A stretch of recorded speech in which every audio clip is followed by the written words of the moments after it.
Episode की शुरुआत में मदर पॉल को ढूंढकर उसे बचा लेती है और घर वापस ले आती है। पर रास्ते में मदर आर्क शिप के कुछ टुकड़ों को नोटिस करती है जिनमें हाइबरनेशन चेम्बर्स रखे हुए होते हैं। वहीं घर पर फादर स्टोरेज रूम में बंद उस क्रीचर को मारकर उसे बच्चों को खिलाने का फैसला करते हैं, लेकिन कैंपेन नहीं चाहता कि उनके खाने के लिए किसी को मारा जाए। इसलिए कैंपेन फादर से कहता है कि हमें खाने के लिए किसी और चीज की तलाश करनी चाहिए। इसलिए अब फादर और कैंपेन अपने खाने लायक चीजें की तलाश में निकल जाते हैं, पर काफी ढूंढने पर भी उन्हें खाने लायक कुछ भी नहीं मिलता। वहीं दूसरी तरफ मित्रैक के लोग रेगिस्तान में आगे बढ़ते दौरान वहाँ एक बड़े से पत्थर को देखते हैं, जिस पत्थर से निकलती गर्मी को देखकर सभी मित्रैक उसके सामने झुककर प्रार्थना करने लगते हैं, क्योंकि ये पत्थर भी उनकी उसी भविष्यवाणी का हिस्सा था जिसमें कहा गया था कि एक अनाथ बच्चा मित्रैक लोगों का मसीहा बनकर आएगा और उन्हें सही रास्ता दिखाएगा। अब आगे हम मदर को देखते हैं जो एक मित्रैक पेंडेंट को पिघलाकर एक छोटा चाकू बनाती है, जिसकी मदद से वो सारे बच्चों के शरीर से ट्रांसमीटर्स को निकाल कर दूर जंगल में छिपा देती है।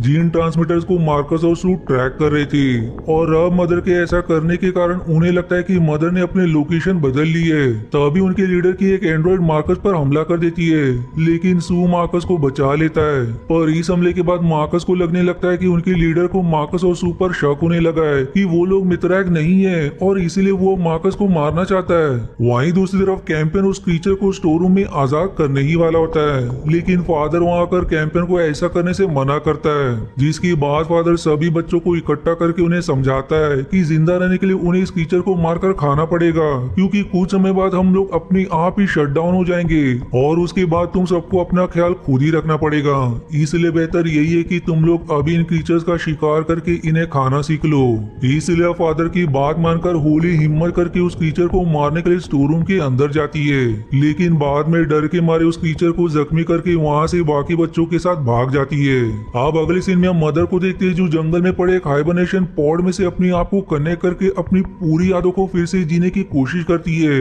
वहीं दूसरी तरफ मार्कस अपने आप को बचाने के लिए उस पत्थर से निकली आग की मदद से उनके लीडर को जलाकर मार देता है, जो करिश्मा देखकर सभी को लगता है कि जरूर मार्कस में कोई जादुई शक्ति है। इसलिए अब वो सभी पत्थर से निकली गर्मी को लेने के लिए उसके चारों तरफ लिपट जाते हैं और अब सभी लोग अपना नया लीडर मार्कस को बना देते। मार्कस अब सू को बताते कि लीडर को जलाने से पहले उसे किसी की आवाज सुनाई दी थी, जिसके बाद अपने आप ही पत्थर से आग निकली जिसने लीडर को जला दिया। वहीं दूसरी तरफ भूख से परेशान होकर टेम्पेस्ट मदर के बनाए हुए चाकू की मदद से उस क्रीचर को मार डालती है, लेकिन बाद में उसे पता चलता है कि ये क्रीचर प्रेग्नेंट थी, जो जानकर टेम्पेस्ट को काफी गिल्टी फील होने लगता है। अब इसके बाद शाम को सभी मिलकर उस क्रीचर का मांस खाते हैं, लेकिन कैंपेन और पॉल उसका मांस खाने से मना कर देते हैं, जिसके साथ ये एपिसोड 4 यही समाप्त हो जाती है। अब एपिसोड 5 की शुरुआत में हम मार्कस और उसकी टीम को देखते हैं, जिन्हें आर्क शिप की तलाशी के दौरान वहाँ टेम्पस का बलात्कारी मिलता है, जिस आदमी ने टेम्पस के अलावा और भी कई लड़कियों का बलात्कार किया था,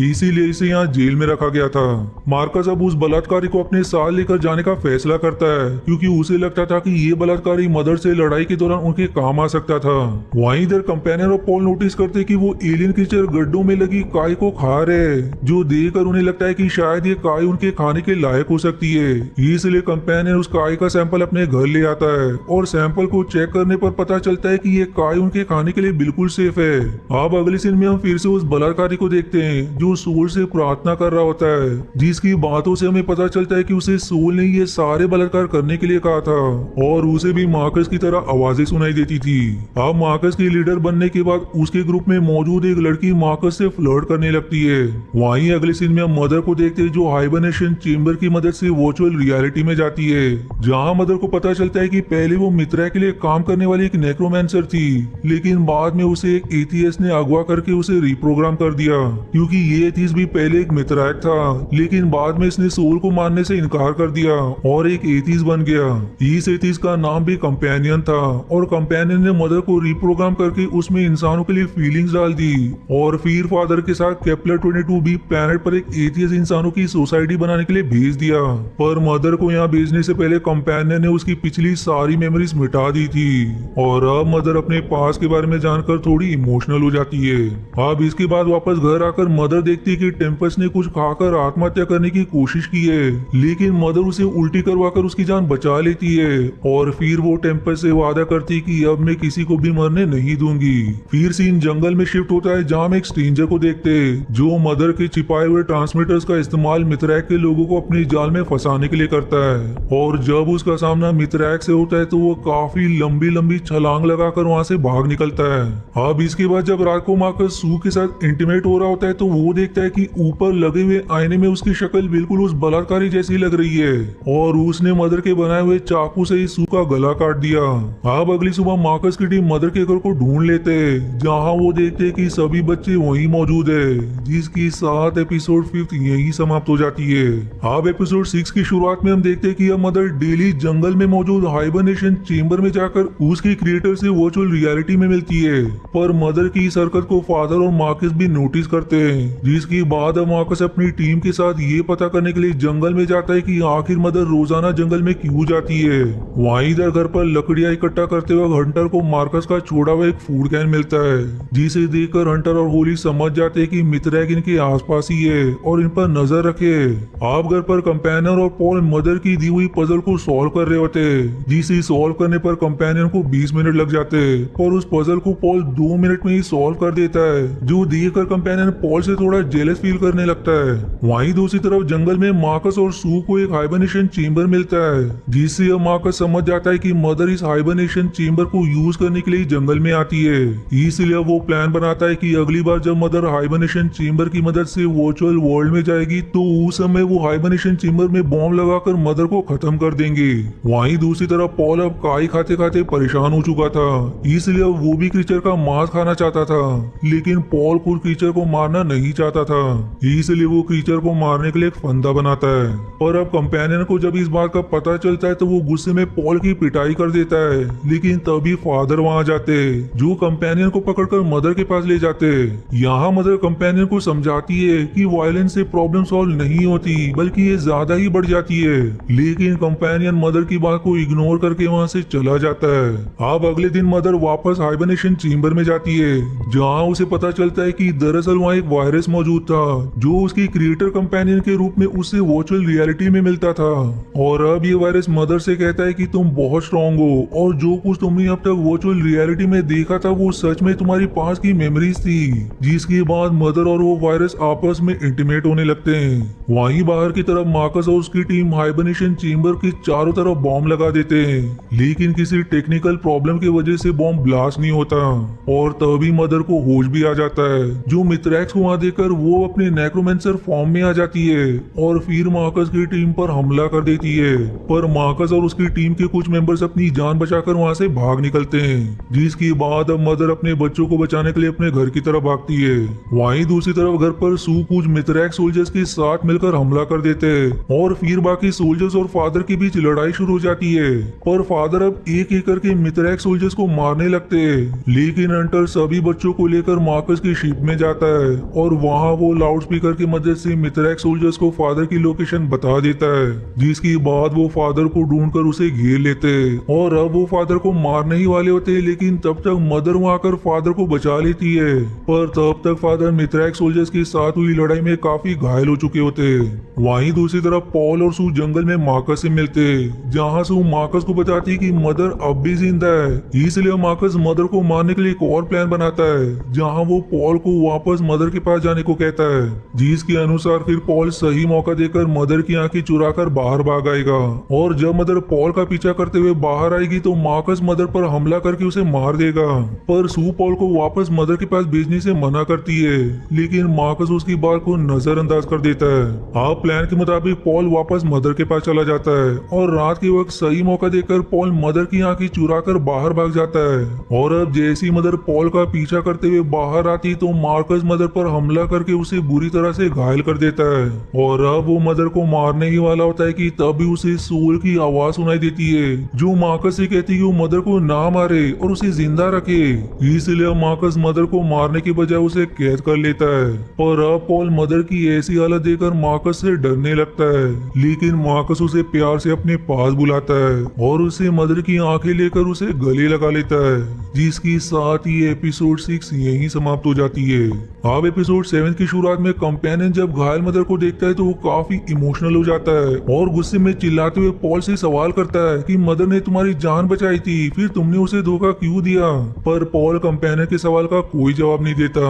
जिसके बाद फिर मार्कस कंपेनियन को को स्टोरेज रूम में बंद कर देता है। अब इसके बाद मार्कस नोटिस करता है कि बुरी तरह से घायल होने के बावजूद भी फादर अब भी जिंदा है। जिसके बाद अब सू मार्कस को सुझाव देती है कि हमें मदर को जान से मार देना चाहिए और फिर पॉल के साथ यहाँ से दूर किसी सेफ जगह पर चले जाना चाहिए। लेकिन मार्कस उसे कहता है कि पहले मैं मदर और फादर दोनों को रीप्रोग्राम करके इन्हें अपना गुलाम बनाना चाहता हूँ, क्योंकि इस प्लेनेट पर जिंदा रहने के लिए ये दोनों एंड्रॉइड्स हमारी काफी मदद कर सकते हैं। तभी मार्कस को वहाँ मदर का बनाया हुआ चाकू दिखाई देता है जो उसने अपने विजन में भी देखा था।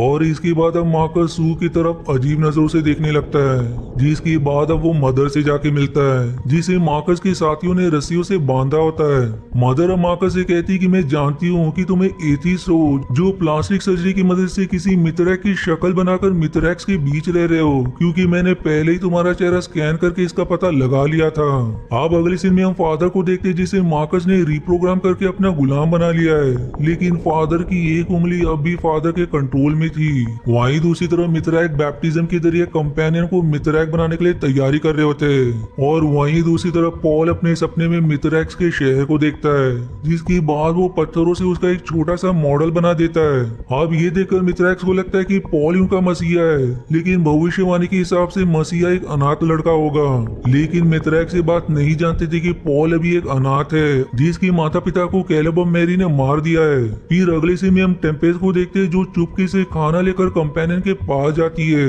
और उसे समझाती है कि तुम्हें अपने भले के लिए मित्रैक्स के धर्म को एक्सेप्ट कर लेना चाहिए। फिर टेम्पेस्ट के वहां से जाने के बाद कंपेनियन को आज टेली की आवाज सुनाई देती है जो कंपेनियन को आत्महत्या करने के लिए उकसा रही थी। वहीं दूसरी तरफ लगातार सुनाई दे रही सोल की आवाजों से परेशान होकर मार्कस पॉल को धक्का देकर गिरा देता है। अब अगले सीन में हम देखते हैं कि यहाँ एक छोटा सा चर्च बनाकर कंपेनियन का बैप्टिज्म किया जा रहा होता है, जहाँ कंपेनियन बैप्टिज्म के बीच ही वहाँ से भागने की कोशिश करता है, लेकिन फादर उसे पकड़ लेते और वापस स्टोरेज रूम में बंद कर देते। वहीं इधर अब जब सू को पता चलता है कि मार्कस ने गुस्से में पॉल पर हाथ उठाया था तो वो जाकर मार्कस से इस बात पर झगड़ा करने लगती है। पर मार्कस पलटी गुस्से में सू से कहता है कि तुम मेरी वजह से आज तक जिंदा हो। और अब वो फिर से मदर के चाकू को देखकर किसी सोच में पड़ जाता है। अब रात होती मार्कस फादर की मदद से मदर को एक गड्ढे के पास लेकर जाता है और टेम्पेस्ट भी इन लोगों का पीछा करते हुए जंगल में कहीं गुम हो जाती है। फिर मार्कस फादर से मदर को इस गड्ढे में गिराकर मारने को कहता है, क्योंकि मार्कस को लगता है कि मदर के मर जाने के बाद उसे ये आवाजें सुनाई देनी बंद हो जाएगी।